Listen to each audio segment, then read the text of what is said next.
You come to me with many questions.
In that case, allow me to formally welcome the Fatui to our cause.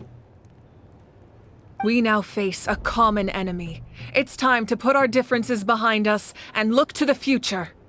As for Auroron, his actions may have been out of line, but I don't intend to punish him right now. I'd rather give him a chance to prove himself. A magnanimous decision.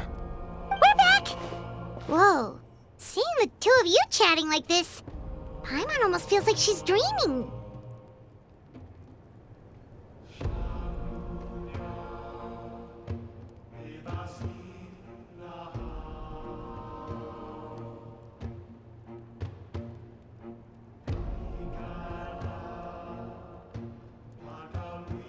This may be an unexpected outcome, but a favorable one nonetheless. Now that we're all here, I have some questions of my own. Tell me, how did you discover the source mechanism? We weren't getting any closer to obtaining the Gnosis, so I had my men scour Natlan for a different option. Auroron helped as well. We tracked down 3 scholars, Aberawa, Bosomtwe, and Kushtal, and combined the results of their research to locate this ancient device. I've never heard those names before. Seems like my own investigation failed to locate some critical personnel. I'm just not sure how I missed them. Strange. Perhaps they simply live in seclusion. In any case, their results speak for themselves. That's true. Now we have another option at our disposal. Compared to using the Gnosis, our current plan will buy us some time. And if all else fails, we still have this plan as a last resort, even though executing it will come at a heavy cost. But that means making everyone forget their past. We should definitely try to avoid it if we can. Oh, actually, speaking of the Gnosis, how did you know what it could do? That story begins with the Cataclysm 500 years ago. I failed to save Conria from the rampage of the Abyss.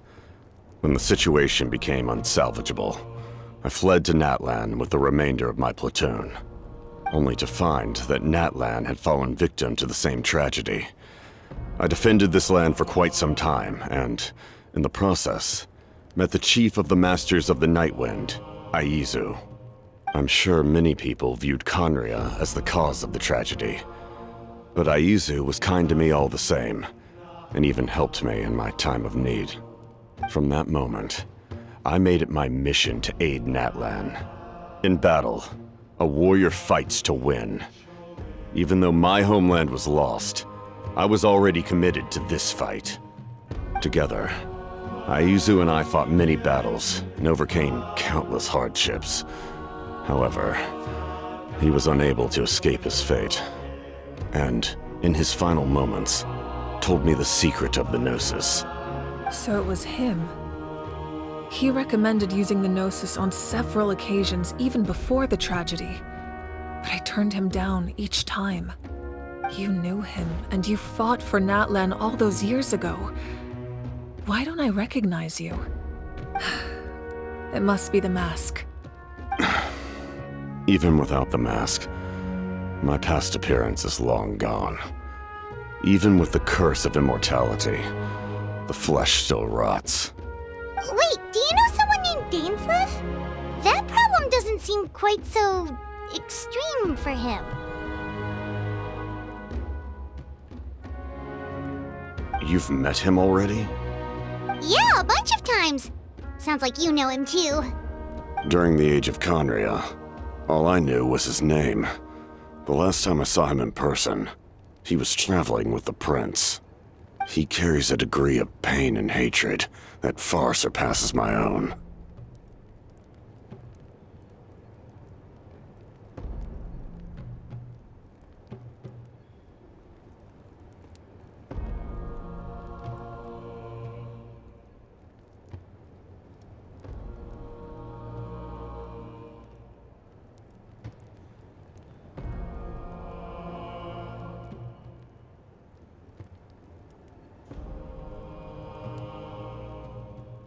Yes, you're the sister of the prince.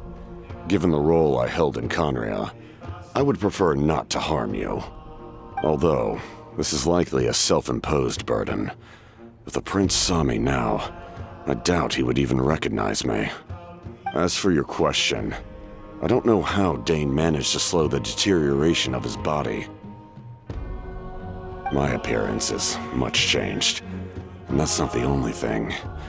Even my physical strength is a shadow of what it once was. I would have never known. During our battle, it felt like I was fighting against the pinnacle of human strength. And I still lost. I deserve no praise for that outcome. Still, it's a shame we never faced off 500 years ago. You could have seen what I was truly capable of. I agree. Had we fought then, I'd also have been more motivated to go all out. So, all that commotion back at the stadium, and you're saying neither of you were using your full strength? I'd say we're evenly matched. If we face off again, victory will come down to who wants it more. I imagine you held back since there were spectators around that could have gotten hurt.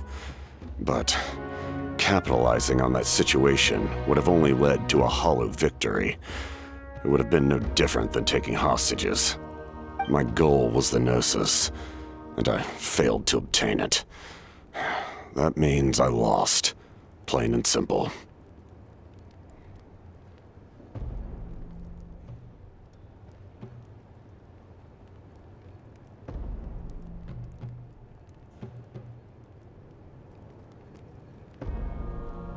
Her Majesty the Tsaritsa allows every harbinger the freedom to pursue the meaning of their existence.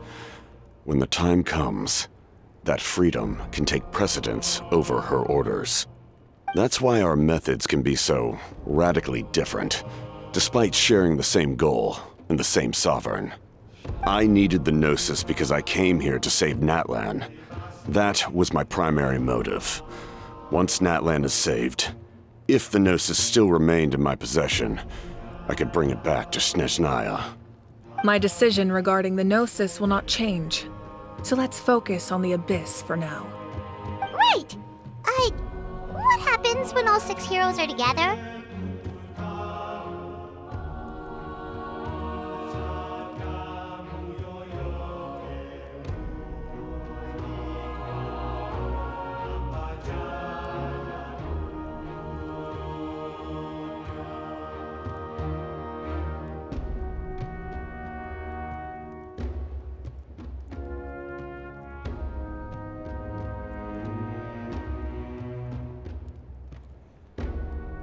We will unleash a great power that can be used to thwart the Abyss.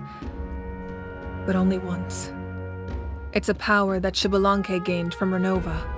Renova is a god whose existence predates any archon. You can think of her like an emissary of the heavenly principles. She controls the power of death. Wait, is that why you have the Ode of Resurrection? Yes. Renova also orchestrated Natlan's rules. As for the Divine Throne, like I said before, when a human ascends to the Divine Throne, their inner flame will awaken. The size of the flame depends on the person's potential. The same principle applies to the Ruler of Death's power, with one notable distinction. The amount of power inherited will not change depending on your ability to tolerate it. In other words, it's a kind of power that not everyone can withstand.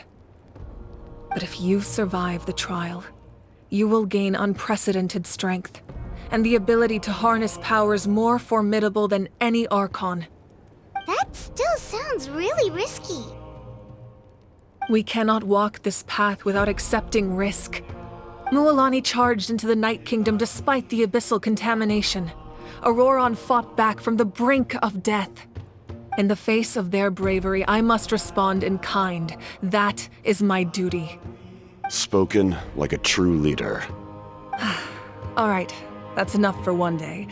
You should head back and get some rest. I'm sure you're exhausted. The Abyss will likely sense the change in Auroron. It's possible the frequency of the attacks will increase. There are many challenges to come, so we need to be prepared. When you put it that way, Paimon feels even more exhausted. Alright, let's head back.